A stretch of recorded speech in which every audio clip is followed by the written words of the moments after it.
केंद्रीय मंत्री गिरिराज सिंह ने पत्रकारों से बात करते हुए कहा कि टीएमसी सरकार घबराई हुई है। टीएमसी सरकार के खिलाफ जनता में आक्रोश है। भाजपा की सरकार आएगी तो शिक्षकों की बहाली भी होगी और स्वयं सहायता समूह को लखपति दीदी भी बनाया जाएगा और इसीलिए टीएमसी सरकार घबराई हुई है। टीएमसी का एक मुख्य लक्ष्य है कि बंगाल में रोहिंग्या मुसलमानों को कैसे भारतीय नागरिकता मिले और वोट देने का अधिकार मिले। टीएमसी सरकार घबराई हुई है। टीएमसी सरकार के खिलाफ जनता में आक्रोश है। टीएमसी सरकार 26,000 शिक्षक जिनको उन्होंने रद्द किया, ऐसे लाखों युवा हैं, उसमें आक्रोश है। टीएमसी सरकार कर्मचारियों को 7th पे कमीशन नहीं दिया है। भारतीय जनता पार्टी की सरकार आएगी तो शिक्षकों की बहाली भी होगी,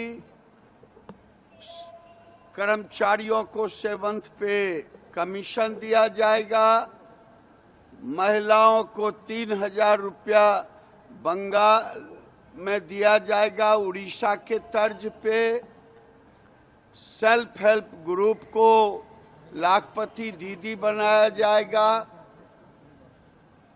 इसीलिए टीएमसी सरकार घबराई हुई है। जनता इस बार वोट के द्वारा टीएमसी का ही अंगूठा काट ले। टीएमसी सरकार का एक मुख्य लक्ष्य है बंगाल में रोहिंग्या मुसलमानों को कैसे भारतीय नागरिकता मिले, वोट देने का अधिकार मिले। टीएमसी सरकार का एक ही लक्ष्य है, बंगाल को बांग्लादेश बना देना। भाजपा सांसद मनोज तिवारी ने पश्चिम बंगाल की सीएम ममता बनर्जी द्वारा एसआईआर के खिलाफ विरोध प्रदर्शन करने पर पत्रकारों से बात करते हुए कहा कि अब मुझे कुछ कहने की आवश्यकता नहीं है। एसआईआर का जो विरोध करे वो अवैध मतदान का समर्थन कर रहा है। एसआईआर हर साल चुनाव में होने वाली प्रक्रिया है। क्या कोई आदमी जो इस संसार में नहीं रहा उसका वोटिंग लिस्ट में नाम होना चाहिए? नहीं होना चाहिए। जो इंसान भारत का नागरिक है वही वोट दे सकता है। एसआईआर का विरोध ममता दीदी क्यों कर रही हैं? जब ये सच्चाई बंगाल की जनता को पता चलेगा तब पता चलेगा जो भी विजय हासिल कर रहे थे ये लोग फर्जी वोटिंग के आधार पर कर रहे थे। मैं आश्चर्य हूं कि ममता दीदी क्यों फर्जी वोटिंग कराना चाह रही है। बंगाल की जनता इसके विरोध में खड़ी होगी और भाजपा को मौका मिलेगा। अब मुझे तो कुछ कहने की इसमें आवश्यकता नहीं है। पश्चिम बंगाल की जनता देख रही है। एसआईआर का जो विरोध करे वो समझ लीजिए कि इलीगल वोटिंग का सपोर्ट कर रहा है। एसआईआर मूलतः ये हर साल हर चुनाव में होने वाली प्रक्रिया है। कोई आदमी, भाई मनुष्य का जीवन निश्चित है, तो जो आदमी संसार में नहीं रहा उसका वोटिंग लिस्ट में नाम होना चाहिए? नहीं होना चाहिए। जो व्यक्ति हमारे देश का नागरिक है वही वोट दे सकता है। भारत में रहने को तो बहुत सारे लोग आएंगे, हम कभी कभी उनको शरण भी देते हैं, लेकिन जो शरणार्थी बन के आएगा वो वोटर नहीं हो सकता। हमारे बाबा साहब भीमराव अंबेडकर जी के द्वारा जो संविधान लिखा गया है उसमें स्पष्ट है कि भारत का किसी न किसी कोने का नागरिक ही वोट दे सकता है और वो जहां पे है वहां वोट देगा। अगर उसका भी तबादला हो गया, कहीं और चला गया या वो घर और बना लिया तो उसका शिफ्टिंग होता है। अब इसका विरोध ममता दीदी क्यों कर रही हैं। जब ये सच्चाई पश्चिम बंगाल की जनता को पता चलेगा तब पता चलता है कि ये जो भी विजय हासिल कर रहे थे ये लोग इलीगल वोटिंग के फर्जी मतदाताओं के आधार पे कर रहे थे। पश्चिम बंगाल की महान जनता है, जो भी वो जिसको मन करेगा उसकी सरकार चुनेगी, लेकिन इलीगल वोटर्स ना रहें इसके लिए चुनाव आयोग काम कर रहा है। अब मुझे बहुत आश्चर्य है कि ममता दीदी इलीगल वोटिंग क्यों कराना चाहती हैं।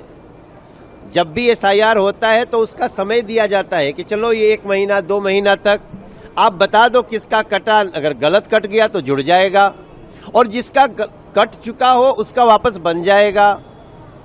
तो ये मैं पश्चिम बंगाल की जो स्थिति देख रहा हूँ, मैं भारत के एक नागरिक के नाते আমার বাড়ি আছে এখানে, আমি অনেক পুরানো जी नागरिक आছি এখানতে।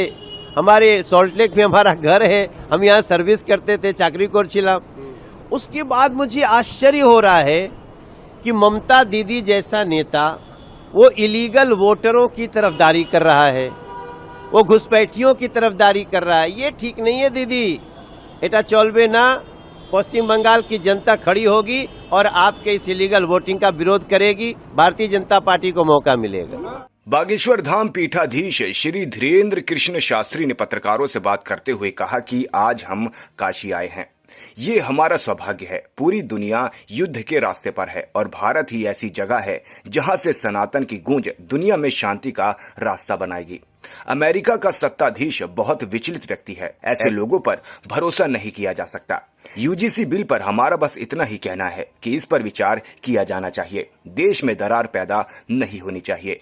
अविनाशी की भूमि काशी आए हैं, हमारा सौभाग्य है।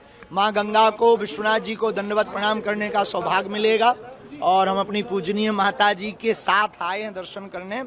और अब यही कहेंगे कि पूरे विश्व में युद्ध का रास्ता निकल रहा है और हम यही कहेंगे कि भारत ही एकमात्र ऐसा है जहां से सनातन की गूंज से पूरे विश्व में शांति का रास्ता होगा। अमेरिका का जो सत्ताधीश है वो बड़ा जो है विचलित आदमी है, उसका कोई भरोसा मत करना। वो सुबह कुछ और बोलता है, शाम को कुछ और बोलता है, ऐसे लोगों का कोई भरोसा नहीं। अब भारत को इस पर नीति यही रखनी चाहिए कि हमें भारत को, हमने एक किसी अपने गुरु से एक बार सुना था कि हमने जो पा लिया है उसको बचाना भी है और पचाना भी है। हमें ये वर्तमान में विचार करना है कि क्या नहीं करना है, क्या क्या करना है ये विचार नहीं, क्या नहीं करना ये विचार जरूर है। यूजीसी के लिए हमारी यही प्रार्थना है कि पुनर्विचार किया जाए, देश में खाई या दीवार न बनाई जाए, एकता के सूत्र में सबको पिरोया जाए ताकि भारत भव्य हो, दिव्य हो, नव्य हो और भारत विश्व गुरु हो। उत्तर प्रदेश के उप मुख्यमंत्री केशव प्रसाद मौर्य ने पत्रकारों से बात करते हुए कहा कि ममता बनर्जी जा रही हैं और भाजपा आ रही है, इसीलिए बौखलाहट में इस प्रकार की हरकतें कर रही हैं। केवल आरोप लगाने या धरना प्रदर्शन करने से वो चुनाव जीतने वाली नहीं है। ममता दीदी के युग का अंत हो रहा है कि ममता जी जा रही हैं, भाजपा आ रही है, इसलिए बौखलाहट में इस प्रकार की हरकतें कर रही हैं। लेकिन जिनके वोट कटते हैं उनकी सूची प्रकाशित होती है। जो राजनीतिक दल होता है, जो अगर कोई वोटर गलत कट गया तो उसके फॉर्म 7 भरने का प्राविधान है, फॉर्म 6 भरने का प्राविधान है, फॉर्म 8 भरने का प्राविधान है। उसको न भर करके केवल आरोप लगाना और धरना प्रदर्शन करना, इससे अब वो चुनाव नहीं जीतने वाली हैं। ममता बनर्जी दीदी के युग का अंत हो रहा है। श्री अखिलेश यादव जी पहले से तो तेजस्वी यादव जी को मुख्यमंत्री बना रहे हैं, उनको बीमार बता रहे थे, लेकिन वो बहुत दिग्गज नेता हैं देश के, बिहार के, और उनके नेतृत्व पर सवाल उठाना श्री अखिलेश यादव जी को शोभा नहीं देता है। और भारतीय जनता पार्टी है, जदयू का जो गठबंधन है, एक मजबूत गठबंधन है और बहुत वरिष्ठ नेता है माननीय नीतीश कुमार।